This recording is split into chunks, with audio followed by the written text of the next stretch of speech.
Mike Banning, a decorated Secret Service agent and the long-standing protector of President Allan Trumbull, faces both physical and mental wear after years of high-stakes action. Though loyal to his duty, Banning is silently struggling with chronic health issues.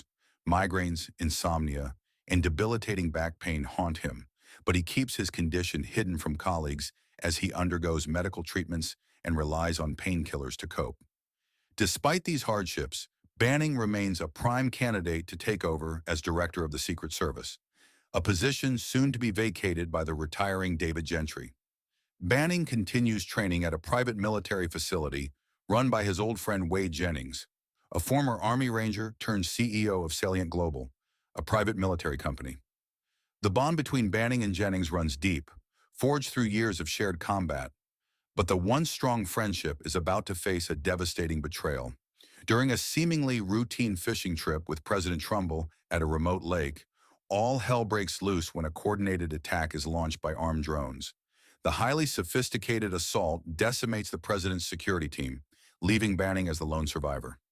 Despite his own injuries, Banning heroically manages to save Trumbull from certain death. However, the president is gravely wounded and falls into a coma, plunging the nation into chaos. In the aftermath of the attack, evidence quickly mounts against Banning, implicating him as the mastermind behind the assassination attempt. FBI agent Helen Thompson leads the investigation and uncovers damning forensic evidence. Banning's DNA is found on the attack vehicle, and a mysterious $10 million has been transferred into his account from a Russian state-owned bank. The evidence is overwhelming, and Banning is arrested, painted as a traitor to his country. While being transported to a maximum security detention facility, Banning's convoy is ambushed in a well-orchestrated attack. The agents escorting him are slaughtered, and Banning narrowly escapes after killing the assailants. To his shock, he recognizes some of the attackers as former trainees from his time at Jennings' private facility, leading him to the chilling realization that his old friend has framed him. Desperate to prove his innocence and uncover the conspiracy, Banning goes on the run, evading law enforcement while contacting his wife Leah to let her know he's alive. However, this call tips off the authorities to his whereabouts, triggering a tense car chase. Despite their best efforts, Banning escapes and heads into the wilderness to seek refuge with his estranged father, Clay. Clay Banning is a grizzled Vietnam veteran who has lived off the grid for years, estranged from his son and the world at large. Mike's arrival brings danger to Clay's doorstep as Jennings' mercenaries track them down. Clay's survivalist skills come into play as he triggers a series of explosive traps around his property, eliminating the attackers in a fierce firefight. During their time together, Mike reveals to his father that he now has a wife and daughter, and the two slowly begin to mend their fractured relationship.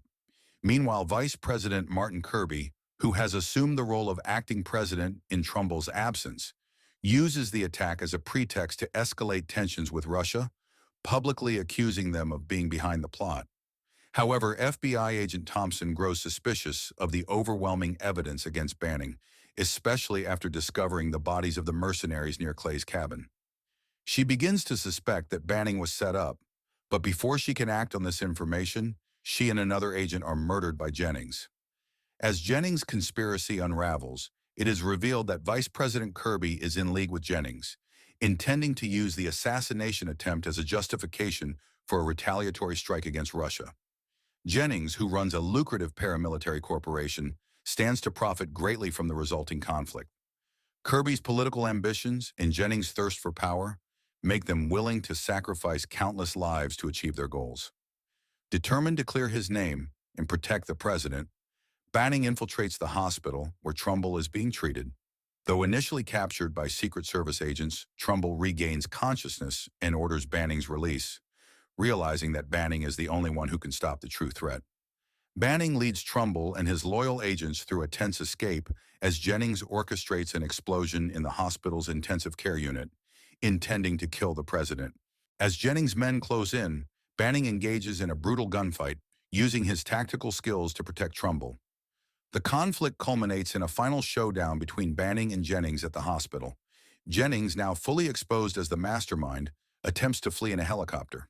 In a dramatic confrontation, Banning destroys the helicopter and engages Jennings in hand-to-hand combat.